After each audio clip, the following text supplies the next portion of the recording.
18, e nós estudamos dos versos de 1 a 11. Deixa a sua Bíblia aberta no capítulo 18 de João. Primeiro nós vamos relembrar um pouquinho do estudo da semana passada,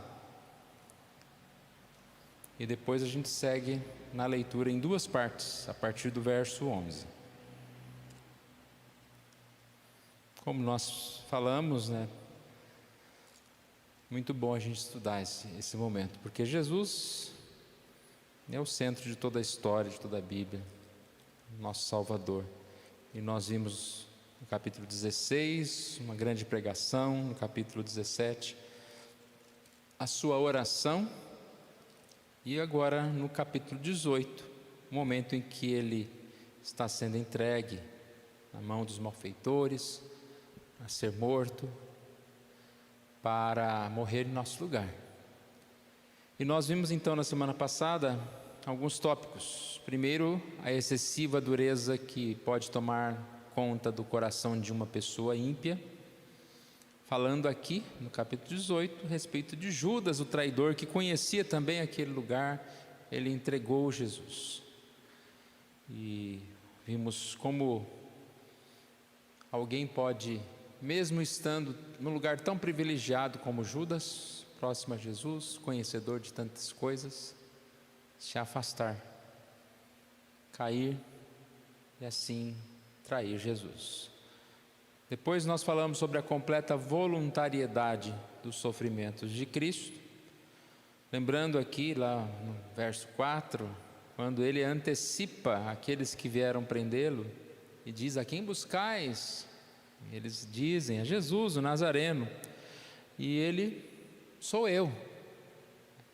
Então, geralmente alguém que está sendo perseguido corre, Aí Jesus vem e fala: vocês estão buscando quem? Jesus: sou eu. Eu que vocês querem.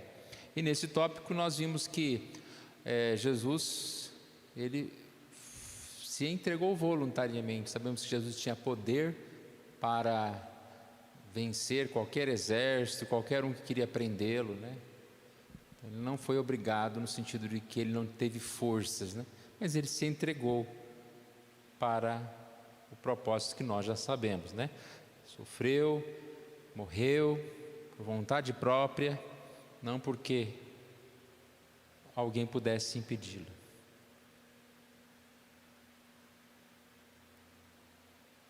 O ponto 3, a preocupação de Jesus com a sua segurança, com a segurança dos discípulos. A segurança dos discípulos. Aqui, quando ele se entrega, ele diz, sou eu. E depois ele diz: sou eu que buscais. Deixar ir estes. Final do verso 8. Deixar ir estes. Seus discípulos não eram para ser presos, É a mim que buscais.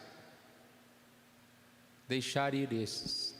E aqui há uma referência tão, assim, podemos dizer, comparativo com o que ele fez por nós. Ele morreu na cruz no nosso lugar, e ele nos deixou ir, ele nos libertou, e assim ele está nos dando a vida, Enquanto o pastor estava sendo preso, as ovelhas tiveram permissão de fugir, sem qualquer dano. Ponto 4, ainda da semana passada, dos versos de 1 a 11, é o último ponto aqui. A perfeita submissão do nosso Senhor à vontade do Pai. Quando ele diz: não beberei porventura do cálice que meu Pai me deu? Aquele momento em que Pedro corta a orelha lá do Malco, e ele diz para Pedro, no verso 11, que mete a espada na bainha: não beberei porventura o cálice que o meu Pai me deu? Não beberei porventura o cálice que o meu Pai me deu? Então nós vimos aqui como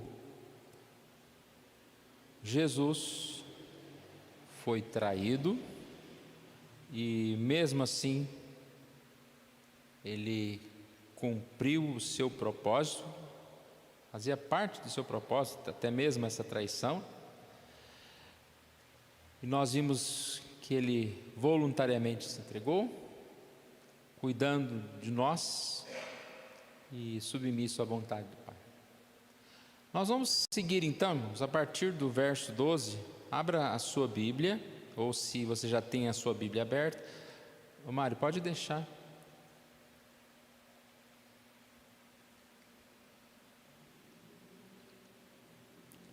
As pessoas vão ler na Bíblia delas mesmas. A partir do verso 12, nós vamos ler até o 27. Assim, a escolta, o comandante e os guardas dos judeus prenderam Jesus, manietaram-no e o conduziram primeiramente a Anás, que era sogro de Caifás, sumo sacerdote naquele ano. Ora, Caifás era quem havia declarado aos judeus ser convenientemente morrer um homem pelo povo. Simão Pedro e outro discípulo seguiam Jesus. Sendo este discípulo conhecido do sumo sacerdote, entrou para o pátio deste com Jesus. Pedro, porém, ficou de fora, junto à porta.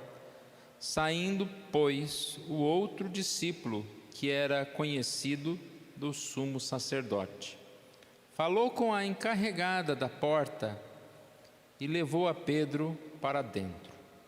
Então, a criada encarregada da porta perguntou a Pedro: não és tu também um dos discípulos deste homem? Não sou, respondeu ele. Ora, os servos e os guardas estavam ali, tendo acendido um braseiro por causa do frio, e aquentavam-se. Pedro estava no meio deles, aquentando-se também. Até o 27. Então, o sumo sacerdote interrogou a Jesus cerca dos seus discípulos e da sua doutrina. Declarou-lhe Jesus: eu tenho falado francamente ao mundo, ensinei continuamente, tanto nas sinagogas como no templo, onde todos os judeus se reúnem. E nada disse em oculto. Por que me interrogas? Pergunta aos que ouviram, os que lhes falei, bem sabem eles o que eu disse. Dizendo ele isso, um dos guardas que ali estavam deu uma bofetada em Jesus, dizendo: é assim que falas ao sumo sacerdote? Replicou-lhes Jesus: se falei mal, dá testemunho do mal, mas se falei bem, por que me feres? Então Anás o enviou manietando à presença de Caifás, o sumo sacerdote. Lá estava Simão Pedro, aquentando-se. Perguntaram-lhe, pois, és tu porventura um dos discípulos dele? Ele negou e disse: não sou. Um dos servos do sumo sacerdote, perante aquele a quem Pedro tinha decapitado a orelha, perguntou: não te vi eu no jardim com ele? De novo Pedro negou, e no mesmo instante o galo cantou. Até aqui. Nós vamos tirar algumas lições também, rápidas, a respeito dessa passagem de 12 a 27. A terrível impiedade dos incrédulos, a condescendência de Cristo, a fraqueza de alguns verdadeiros crentes. Repare-se que essas aplicações aqui são parecidas com as aplicações anteriores, então nós vamos meio que voltar ao assunto já tratado. A admirável dureza de coração das pessoas incrédulas. Isso se refere à questão aqui levantada no verso 12. 18:12. Assim a escolta, o comandante e os guardas dos judeus prenderam Jesus, mataram-no.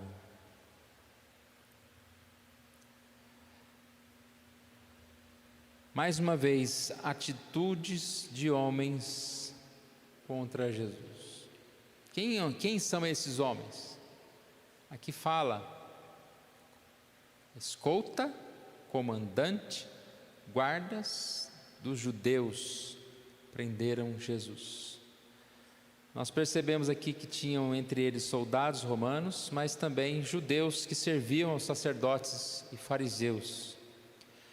E esses todos que contemplaram Jesus, provavelmente contemplaram o ministério de Jesus em alguma situação, em algum momento. Mas agora, recentemente, eles contemplaram Jesus. Lembra quando Jesus disse: sou eu? Caíram por terra. São esses mesmos que recuaram e caíram por terra e estão aqui entregando Jesus. O milagre quando Jesus tocou a orelha de Malco e a curou. Um condenado faz isso, né? É alguém especial, alguém diferente.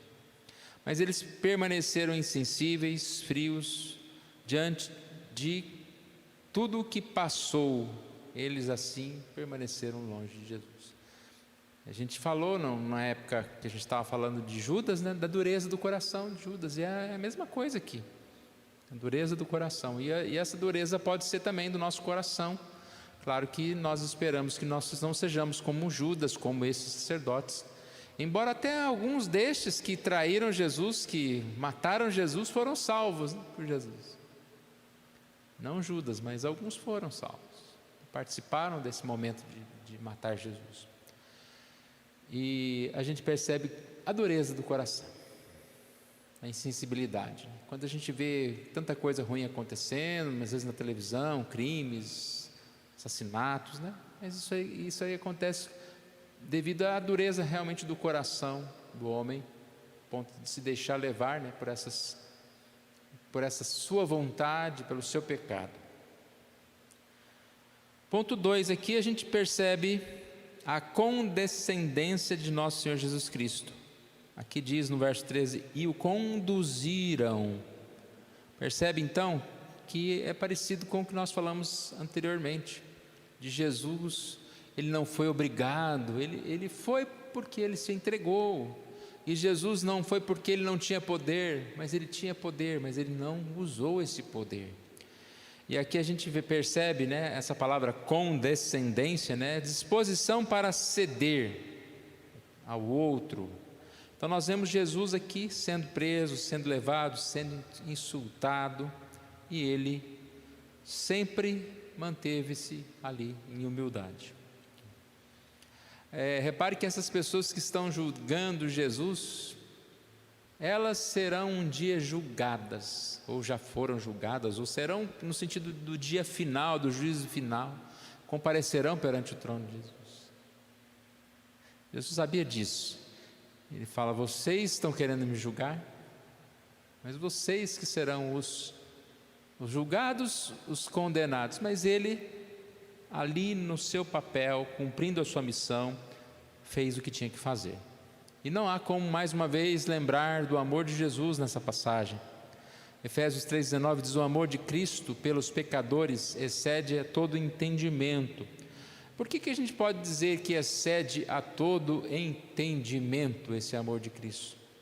Esse texto de Efésios 3,19 diz: e conhecer, né? É aquele texto que nós lemos domingo, para iluminados os olhos do vosso coração.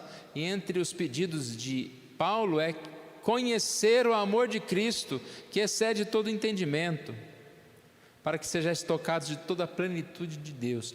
Para que a gente possa ser tocado realmente por Deus, de forma a nos submeter ao Senhor, a viver com o Senhor, nós precisamos alcançar esse grande amor de Jesus por nós. E a gente precisa entender um pouquinho, e a gente entende quando a gente percebe que o amor de Jesus não foi um sacrifício por um amigo, por um familiar, por um filho. Nós podemos pensar nisso, num sacrifício por alguém que nós conhecemos, ou alguém que de repente você se compadece dessa pessoa, né? Numa ajuda financeira talvez, mas Cristo sofre voluntariamente em favor de incrédulos, em favor de pessoas que eram contra a sua própria vontade, que eram pessoas que não se importavam com Jesus. Jesus morreu por nós, antes mesmo de nós o amarmos, quando nós éramos pecadores. Com certeza, 1 Pedro 3,18 diz: pois também Cristo morreu uma única vez pelos pecados, o justo pelos injustos, para conduzir-nos a Deus. Mais um texto, 2 Coríntios 5:21. Aquele que não conheceu o pecado, Ele o fez pecado por nós, para que nele fôssemos feitos justiça de Deus. Terceiro tópico aqui, o admirável grau de fraqueza que pode ser encontrado em um verdadeiro cristão. Esse tópico está se referindo à conduta de Pedro. É um texto bem conhecido.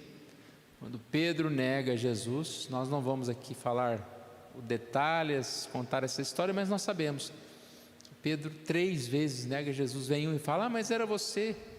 Não. Mas eu já vi você com eles. Não. Negando conhecer Jesus. E a conduta de Pedro é um alerta para nós. Mais uma vez, Pedro era alguém que tão próximo a Jesus. Ele aqui abandona, foge, aquele que nega. Pedro participou da ceia há pouco tempo. Pedro foi avisado, quando Jesus disse que os seus discípulos iriam abandonar, ele fala: de modo algum, eu não, pode todo mundo te abandonar, eu não. Ele naquela hora devia falar: ó Deus, tenha misericórdia de mim, mas não, ele afirmou: eu não vou te abandonar. Quem sabe se Pedro não tivesse demonstrado tanta segurança, se ele tivesse no lugar de acreditado que ele poderia ser mais forte, e ele pudesse ter vigiado, orado. Muitas vezes nós caímos porque nós não estamos orando, vigiando, nos preparando o quanto é necessário para que nós não venhamos a desviar pelos maus caminhos. Mas esse texto não mostra só a queda, aqui mostra a queda, mas essa história não mostra só a queda de Pedro, mostra também o seu arrependimento e principalmente o amor de Jesus em perdoá-lo, em dizer: apacenta as minhas ovelhas. E Pedro foi esse grande homem de Deus. Então nós podemos também ter o perdão e a misericórdia de Deus. A próxima passagem aqui, volte os olhos para a sua Bíblia novamente, nós vamos ler de 28 a 40. Depois levaram Jesus da casa de Caifás para o pretório. Era cedo de manhã. Eles não entraram no pretório para não se contaminarem, mas poderem comer a Páscoa. Então Pilatos saiu para lhes falar e lhes disse: que acusação trazeis contra este homem? Responderam: se este não fosse malfeitor, não te entregaríamos. Replicou-lhe, pois, Pilatos: tomai vós outros e julgai segundo a vossa lei. Responderam-lhe os judeus: a nós não nos é lícito matar ninguém, para que se cumprisse a palavra de Jesus, significando o modo por que havia de morrer. Tornou Pilatos a entrar no pretório, chamou Jesus e perguntando-lhe: és tu rei dos judeus? Respondeu Jesus: vem de ti mesmo esta pergunta, ou te disseram outros a meu respeito? Replicou Pilatos: porventura sou judeu? A tua própria gente e os principais sacerdotes é que te entregaram a mim. O que fizeste? Respondeu Jesus: o meu reino não é deste mundo. Se o meu reino fosse deste mundo, os meus ministros se empenhariam por mim, para que não fosse eu entregue aos judeus. Mas agora o meu reino não é daqui. Então lhe disse Pilatos: logo tu és rei? Respondeu Jesus: Tu dizes que sou rei. Eu para isso nasci e para isso vim ao mundo, a fim de dar testemunho da verdade. Todo aquele que é da verdade, ouve a minha voz. Perguntou-lhe Pilatos: o que é a verdade? Tendo dito isto, voltou aos judeus e lhes disse: eu não acho nele crime algum. É costume entre vós que eu vos solte alguém por ocasião da Páscoa. Quereis, pois, que vos solte o rei dos judeus? Então gritaram todos novamente: não este, mas Barrabás. Ora, Barrabás era salteador. Algumas considerações também rápidas aqui desta passagem: a falsa consciência dos hipócritas, a natureza do reino de Cristo, a missão de Cristo, a indagação de Pilatos.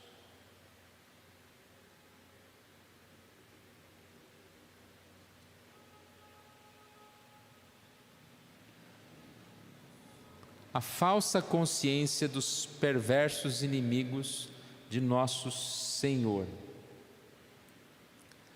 Aqui se refere à passagem, ao verso 28. É bem curioso, pessoas que estão querendo matar Jesus estarão preocupados em não se contaminarem. Curioso, né? Verso 28. Depois levaram Jesus da casa de Caifás para o pretório. Era cedo de manhã. Eles não entraram no pretório para não se contaminarem, mas poderem comer a Páscoa. Os mesmos que desejam matar Jesus temiam se contaminar numa sala de julgamento de uma autoridade romana. Queriam celebrar a Páscoa. E a gente percebe aqui, como diz o tópico, né? A falsa consciência dos perversos. Não se contaminarem, envolvidos com a maior prática de impiedade já cometida, que é matar Jesus, levar Jesus para ser morto, mas ainda assim tentando não se contaminar. E aí, eu vou ler aqui uma frase como está escrita, e ela diz o seguinte: é comum encontrar pessoas que são excessivamente zelosas a respeito de procedimentos insignificantes e cerimônias exteriores, enquanto são escravas de pecados degradantes e de detestável imoralidade. Então, eles estão preocupados com alguns regulamentos, preocupados com proibições, jejuns e tudo mais, mas de repente os mesmos praticam coisas, digamos assim, abomináveis. O texto de Mateus 23 diz que os fariseus lá, né, davam dízimo do hortelã, do endro, do cominho, mas negligenciavam os preceitos mais importantes da lei: a justiça, a misericórdia e a fé. E a gente vê muito isso, pessoas nessa época de quaresma, né? Não pode comer isso, não pode fazer aquilo.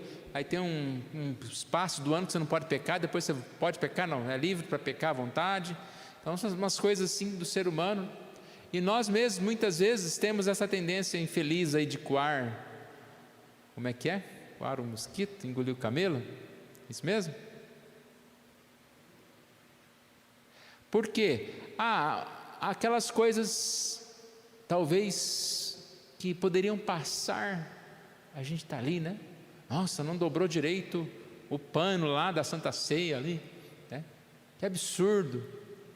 E às vezes nós preocupamos com uma coisa pequena e praticamos outras coisas, outros pecados tão grandes, né? Jesus disse: faça isso e faça aquilo, né? A gente tem que ser zeloso em tudo, ser cuidadoso em todas as coisas. Mas é muito comum de pessoas, muitas vezes, praticar atitudes perversas, enquanto a consciência dele tenta não fazer coisinhas pequenas, digamos assim. Ponto 2, a descrição que o Senhor Jesus fez de seu próprio reino. Verso 36: o meu reino não é deste mundo. Meu reino não é deste mundo. Aqui, rapidamente, de forma resumida, ele queria informar para Pilatos que ele não era ali alguém que queria estabelecer um reino que interferisse no governo romano, e que o seu domínio era um reino diferente, era um reino do coração, era um reino de Deus. O tópico 3, ele está bem ligado ao 2, quando ele diz aqui, eu para isso nasci, e para isso vim ao mundo, a fim de dar testemunho da verdade. Então, a maneira como o Senhor Jesus descreveu sua missão, né? O meu reino não é desse mundo, e eu nasci para dar testemunho da verdade. Eu estou aqui para falar aos corações dos homens. Eu não estou aqui para libertá-los no sentido político, no sentido apenas físico, mas espiritual. E a gente tira muitas lições com isso, né? Nós vivemos tão na carne, tão nas questões que nós temos que lidar diariamente, os problemas físicos, os problemas que estão relacionados a reinos desse mundo, que às vezes nós esquecemos que o principal é o reino de Deus, é o cuidado que nós temos que ter com as coisas de Deus. Já falei isso aqui algumas vezes, né? Quando a gente fala que fulano está bem ou fulano está mal, geralmente está relacionado a porque conseguiu um novo emprego, ou porque está ganhando bem, ou porque está morando numa cidade boa, porque está fazendo uma viagem. Fulano está mal. Por que está mal? Porque a empresa dele lá está fechando, e etc, etc. Então, a gente precisa ampliar esse contexto aí do que é bom, do que é mal, né? Nós, com certeza, devemos ser como Jesus. Quando ele diz: o meu reino não é deste mundo, nós temos que falar isso também. O meu reino não é deste mundo, porque para nós é pior ainda, né? Que reino é esse, desse mundo, que a gente tem temporariamente? Você é chefe de um departamento por quantos anos na sua empresa? Ou você tem uma conta bancária por quanto tempo? Que vai deixar para alguém, ou vai vir alguma crise financeira e você vai ter que gastar esse dinheiro. Então nós não temos nenhum reino nesse mundo. A única coisa que nós temos é a nossa vida com Deus, a vida espiritual. Isso nós temos e podemos nos alegrar com isso. Então Jesus diz: eu nasci, eu vim para testemunho da verdade. E nós também temos que aprender com Jesus e poder dizer isso, né? Como discípulo, eu vim para dar testemunho.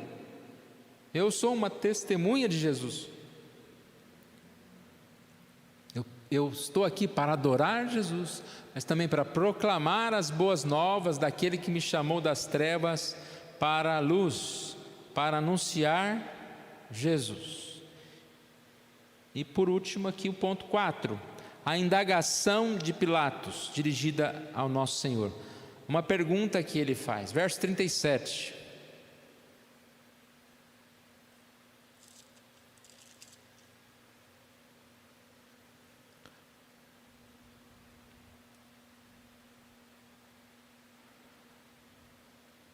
Desde o começo que diz: então lhe disse Pilatos: logo tu és rei? Respondeu-lhe Jesus: tu dizes que sou rei. Eu para isso nasci e para isso vim ao mundo, a fim de dar testemunho da verdade. Todo aquele que é da verdade ouve a minha voz. Verso 38, deixei de trocar ali, não é o 37, é o 38. É que eu não troquei, foi o slide, né, irmão? Desculpe, é muito botão aqui. Verso 38. Que é a verdade? O que é a verdade? A indagação de Pôncio Pilatos dirigida a Jesus. Qual foi? O que é a verdade? Por que ele fala isso, irmãos? Porque Jesus tinha respondido dizendo que eu nasci, vim a esse mundo para dar testemunho da verdade. E essa resposta de Pilatos, o que é a verdade? E percebe que Pilatos, depois de falar isso, ele muda de assunto? Olha, diz aqui a sequência do 38. Tendo dito isso, voltou para os judeus e lhes disse: eu não acho nele crime algum. Ele parou. Então dá a entender aqui que ele meio que filosoficamente questionou Jesus: que história é essa de verdade? Afinal, o que é verdade? Que é o que as pessoas hoje do mundo fazem. O que é verdade? A sua verdade é essa, a verdade do outro é outra.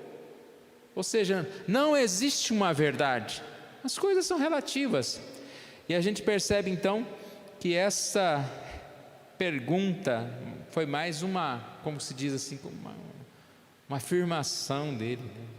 Irônica, dizendo o que é a verdade. A verdade realmente é algo que pode ser questionado, mas não por nós, né? Nós não cremos nisso. Nós cremos na verdade. Enquanto muitas pessoas se desculpam da sua irreligiosidade, se desculpam argumentando como Pilatos, né? O que é a verdade? Que isso é uma boa desculpa para não crer em Jesus. Que é verdade nada. Por que você acha que isso é verdade? Porque está num livro? Enquanto pessoas questionam a verdade, nós podemos, como Provérbios 2, 4 e 5, dizer: se buscares a verdade como a prata e como a tesouros escondidos a procurares, então entenderás o temor do Senhor e acharás o conhecimento de Deus. O que é a verdade? A verdade é Cristo. Como eu reconheço, como eu conheço essa verdade? Buscando a verdade, buscando conhecer a Cristo, buscando seguir a Cristo. E é o que o sábio diz aqui: se você buscar como um tesouro, você vai encontrar o temor do Senhor e o conhecimento de Deus. E essa é a verdade que nós todos temos e podemos reconhecer. Então, irmãos, mais uma passagem, né, que a gente termina aqui. Continuaremos na próxima semana, o capítulo 19, mas mais um testemunho para nós: Jesus, o seu amor, o seu cuidado, e como nós precisamos nos manter vigilantes, firmes nesse caminho, nesse cuidado que o Senhor Deus tem por nós, e mantermos firmes nesse caminho do Senhor.